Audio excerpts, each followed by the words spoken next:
Hi everybody, and welcome once again to another Does It Make a Difference podcast.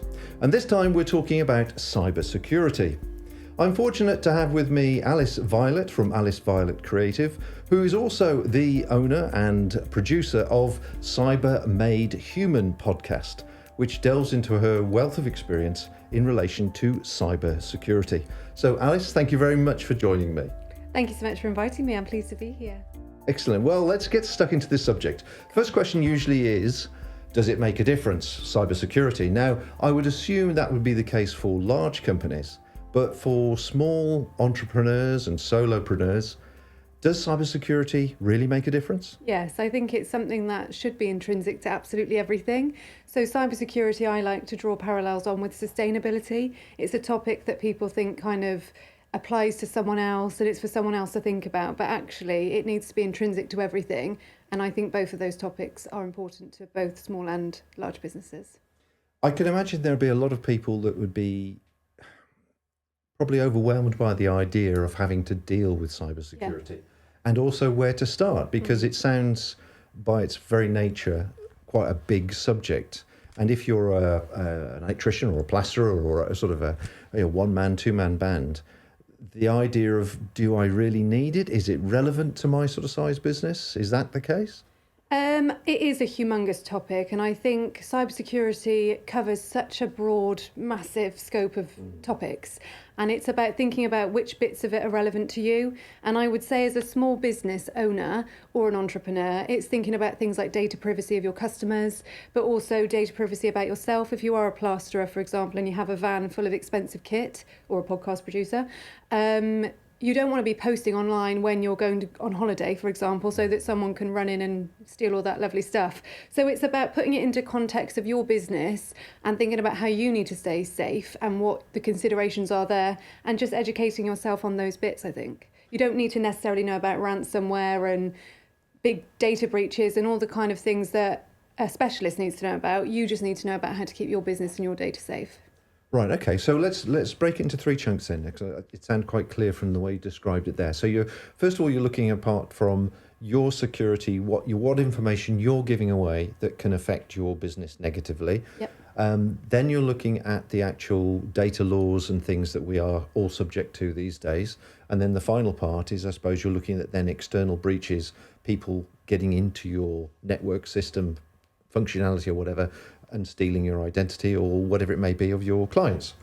So what would you suggest that a solo entrepreneur should do as a beginning stage to think clearly and not get into a panic about this sort of thing? I think that you should look at what kind of training you're going for, because a huge amount of the training is presented in quite a scary way. And I quite regularly go to talks, which are by the local police, for example, and they have great intention, but they present it in quite a scary way. It's kind of a bit like going into an elderly care facility and talking about burglaries. The approach that they go down can be a little bit jarring.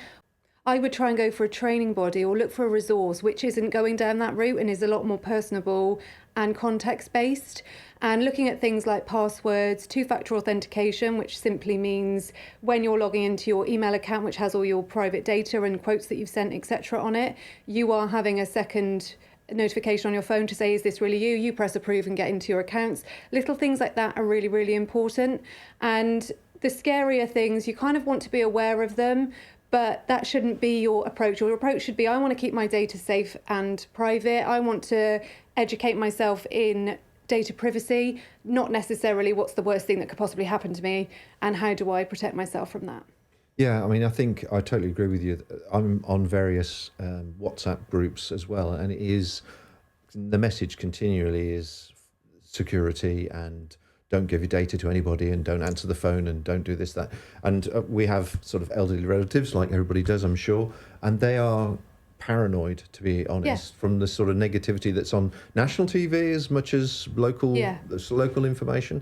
So I think it's slowly working its way into our lifestyle, really, is to be looking over your shoulder almost, which is taking the fun out of a lot of things.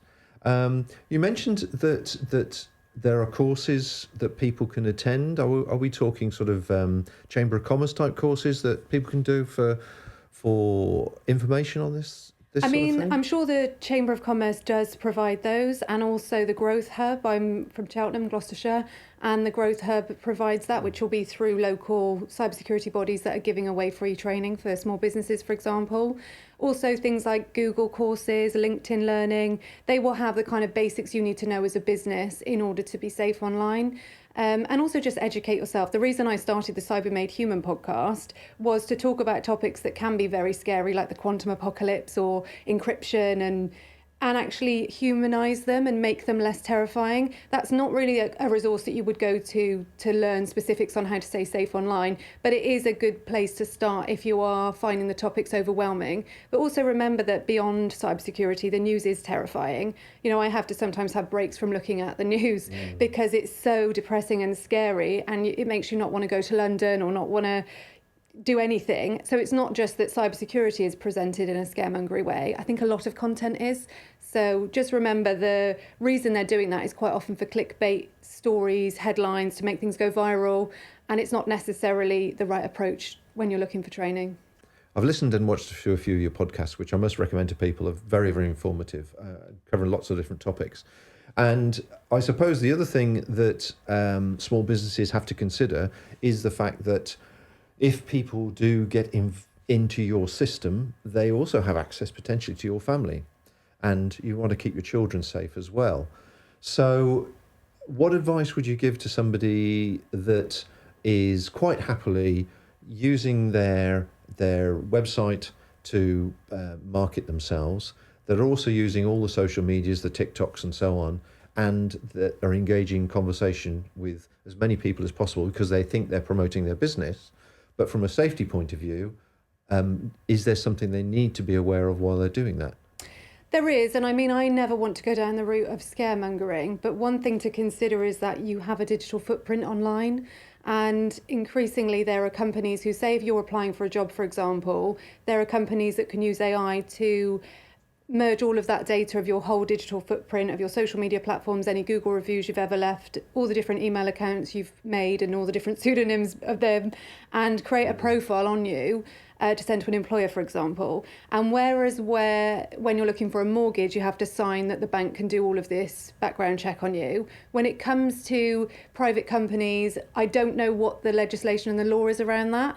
And these are the kind of questions that I think are quite big topics, and one that I'm not an expert in. But as an individual, it's worth considering those things because they may have implications in the future. If, for example, your children wanted to go and work in a secure government agency, there might be that there's too much content about them online right now with their face all over social media that could impact the fact that they need to have a very private presence in future. So there is a fantastic book called Hello World by Hannah Fry, and it's about algorithms, which you might be thinking doesn't sound very interesting, but it's a really accessible book, and it's written in really kind of understandable language, and that's a lot about social media networks and how what you're looking at online means that you kind of see a specific worldview, but also it covers topics like self-driving cars and how they use algorithms and the kind of pros and cons of this. Similarly with data in a world of AI, it covers a huge number of topics in a way that's very personable to individuals and very contextual. And you can listen to the audiobook if you've got Spotify Premium. It's on there, and great thing to listen to while you're walking or doing whatever it is that you do when you listen to podcasts or audiobooks. Really good resource. So by the sound of it, I mean, I didn't realise that I mean, I knew there were companies that were doing research on you if you apply for a job, but I didn't realise they could go into that depth that you've just described about your past emails or your email accounts rather, and the social media posts, and even if you use different pseudonyms. Yeah, I mean, I would say that's the tip of the iceberg. And the only reason I know about this is because I go to a lot of events. I've just been at UK Cyber Week. We went to a talk recently at an exhibition centre, and a lot of companies are using this to pitch their services to businesses. And they'll be saying, we can do this when you're looking to employ people. And they're using it as a sales pitch. And I actually did ask the question of, this really worries me from a stalking perspective as an individual. What if I meet somebody and can they access your platform to find out loads of information about me? And they didn't really have an answer for that question, I'll be honest. And also a lot of they can kind of merge your banking data with it as well. It depends on what job you're going for. And I don't think all employment bodies will be using that level of intel. but it is available. And the issue with cybersecurity and data is that it accelerates at such a fast pace. There's not always the governance and the legislation and the law to catch up with that, because even some of our politicians don't understand cybersecurity, so they're not asking the right questions. So it's just something that I think as a user you should be mindful of, not to be really terrified and think I'm not going to answer the phone, I'm not going to make an email address. Just remember that everything you do has a digital footprint and it does exist in a physical space. And I think, you know, words like the cloud make all of our data feel like it's virtual. Clouds are, you know, just basically huge data centers, and that all exist and stored somewhere, and it might not be deleted straight away. It might expire after 10 years, for example. But just be mindful that everything you do online it does exist. It's recorded, yeah. So coming back to the small business owner then, again, trying not to be over dramatic, it sounds to me like your work that you do and the podcast is really to raise people's awareness, just to think. I mean, as you rightly say, even our politicians can make ridiculous blunders. And what people do in their private lives, which is completely separate from their plumbing business or electrician business or whatever it may be, they might think it's completely disassociated with it. But obviously, as data gets gathered, it becomes more potent and it can be used for good and for bad from that point of view. So what sort of scams can small business owners find themselves susceptible to if they're not careful? So I would say as a small business owner, the main thing that you want to be aware of is phishing scams. And phishing with a PH means email scams, but really that can mean any kind of text-based scam. So it could be a WhatsApp message, it could be a text or an email. Primarily they do come via email. And it will be things like saying your Royal Mail parcel is due to be delivered and we don't have the right address, can you click here and update it? And by clicking on that link, you might be installing malware on your computer or spyware, which means they can then see all your keystrokes, see all your passwords, see all your messages. Or it could be as simple as they want you to type in your bank details and then they can steal your banking data. So just being aware of those things, they are the low-hanging fruit. And I think something in cybersecurity, you know, we can talk about quantum and AI and all these amazingly advanced things, but actually most of the scammers are doing very simple things, and a huge amount of it is phishing scams. So actually it comes down to some very basic principles. And to protect yourself, don't worry about all the scaremongery news. Think about the two-factor authentication on your password, not clicking links. If you get a text that sounds too good to be true, it probably is. And even Facebook is full of scams. I recently sold something on Facebook Marketplace, and the amount of things I could see were scammy coming through. So those are the things that you want to be more aware of as a business owner. Yes, I mean, and having had experience with Facebook Marketplace myself, it's now, if you're looking for a car or whatever it may be, there are hundreds of vehicles there which are just, that's a ridiculous price. Right. And they want you to, what's the word? They want you to pay them some money so they'll deliver the car to you to have a look at. And of course, they disappear as soon as any money's being transferred. So, yes, people need to be fully aware. But the worst part is, of course, they've got the same presence as genuine people who are trying to sell whatever it may be. Yeah. Most frustrating. So the other thing is, I know listening to and watching recent videos has been romance scams, which I suppose is an extension of the phishing scam, because they've got to build a relationship with you to get your details from you. Yeah, so romance scams sit under social engineering, and that's something that's probably my favourite topic in cybersecurity, because it is more closely mirroring what happens in the real world. It's not as difficult for us to understand romance scams and social engineering as a whole. So if you were to do a phishing scam on somebody and you wanted to do something really in depth of someone that you know, for example, you might look on their social media platform and see that they've just got back from Ibiza and send them an email that says, your luggage has been left, we found your tag. And you can actually put in information that definitely is correct. Or I've just got back from UK Cyber Week. You could be saying, I met you at UK Cyber Week, thank you so much, you know, here's a link to my diary, I'd love to have a coffee with you. Things like that are a little bit more dangerous because you're using an element of information you definitely know about the person, which makes it more believable. And with romance scams, they're a bit more like that. So they're more in depth and they take a lot longer to execute. So yeah, I've just done a mini series on romance scams, and it's about how they will get into an online relationship with somebody, build that level of trust with them, find out lots of information about them, and then over time they'll start asking them for money for different things in order to meet each other. And so phishing and social engineering can exist together, but that's something that frustrates me about cybersecurity are these words. And now there's things like vishing, which I think means video phishing, where you can do an AI voice. And I don't think we need a new name for every single scam that exists. They just need to be online scams, because otherwise people are like, what's phishing? And I think there might even be something called spear phishing, which is more targeted phishing. All of that, as a business owner, you don't need to know those level of acronyms and words. You just need to know what it actually means in relation to you.